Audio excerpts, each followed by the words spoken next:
Hello and welcome back to Open. Our next guest is making a splash in the art community. She is a self taught artist and educator originally from the Philippines, whose art challenges the notion of the good immigrant for first generation individuals.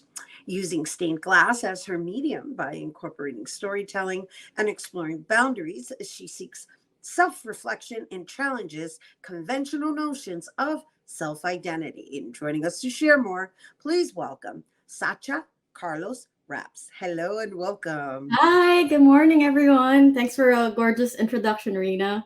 Well, thank you for being here with us, and thank you for providing such a colorful Of backdrop. course, I want to match yours. I love this. This is all of your work, right? Yes, yes. Wow. Okay, so let's first start with how I guess you came into the stained glass field, right? Like, how does one become into that form of art? Well, for me, I started with an apprenticeship with this lady who was starting her own light fixtures business. And from then on, I learned on the job. So I used to work at an office 9 to 5, but I didn't really feel fulfilled, or I almost like only did that to prove to my parents that my degree mat, or I was able to use my degree. Then after that, I'm gonna do whatever I want.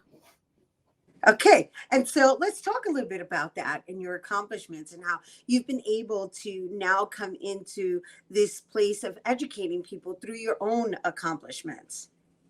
Yeah, one of the great things about stained glass is that since it's been around for generations, there's always gonna be this group of people interested in it. A lot of my students are always like, "Oh, my mom used to have like her own studio," or "My grandma had this like lamp in their place." So there's always this personal connection to glass, and it's such a good way to tell a story through light and color, and it has always been that way since back in the medieval times.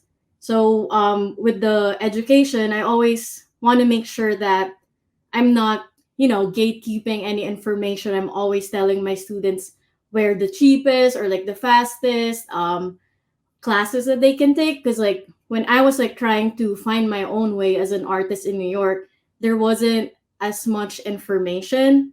It's almost like you have to be, I don't know, like knowing people through art school, and I Right. didn't so like a lot I've seen people with like it's easier for them to To navigate through it because of yeah, their network. exactly. And like Right. so through education, and when I meet anyone who's interested, I've always really wanna it's almost like I want to get them infected with the glass bug Right. Right. immediately. So look, so I'm infected just by wanting to buy it right now, right? No, seriously, like this I is got you, really Rina. I'll teach you. huh?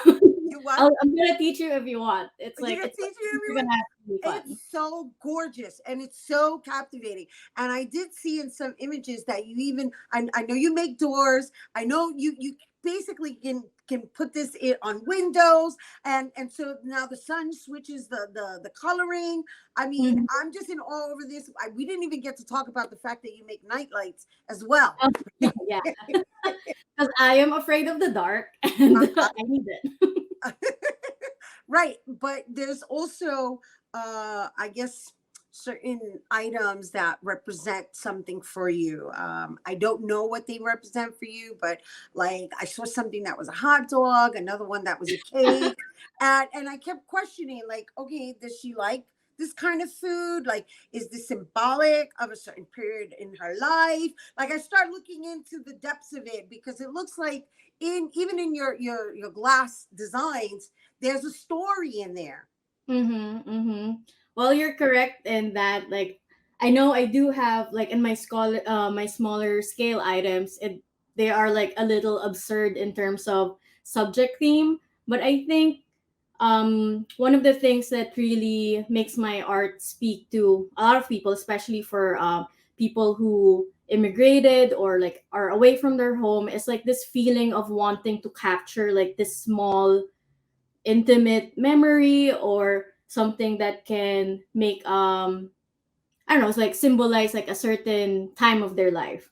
And I think that making something that's very fun, or like some making a part of your home like colorful and shine, it's I find that it's easier for people who do are not originally in like from New York or like from where they live. Like they're more open to like, I wanna decorate my place with these memories of I had when I used to live like with my parents, or like when I used to live in this place. So I do try to make like fun little things that can always be transferable to someone else's experience. I like that, right? Because based on what I'm looking at, it looks like each glass has like 1, 2, 3, 4, 5, 6, 7, 8, 9, 10, 11, 12 little storylines that Mhm. create a collage, but uh, obviously offer a lot of color. And so in your courses, first of all, let's talk about how long these courses are, and let's talk about how, I guess, you encourage people to bring out their storytelling, right? Um, and the carving, and I'm just very curious about what the Mhm. process is, because I'm in awe over it. I really am. I mean, this is something I could have totally used during COVID, that period of where because I live across the street from the hospital, and I was putting scarves on my window to add color, right? And Mhm. this would have been ideal. Yeah, I definitely had a lot of commissions during COVID, and unfortunately, it's like people who want like a little sun catcher to decorate their a loved one's room in the hospital. But a lot of this need now to create with your hands, or um to just like make memories, is so much stronger now since after the pandemic. Like I've seen like kids or like even people my age, they don't want to just like hang out and drink at a bar over the weekend. A lot of people just want to make their weekends more productive, and learn something new. Yeah, and I love that this is, it's kind of abstract, kind of, right? Mhm. Right. It's like you can like add whatever that pops up, and even for me, whenever I'm looking at it, depending on the mood or the time of the day, or like where I start, the story just changes. And it's always interesting how people interpret these like very symbolic pieces, but there's still like a common thread.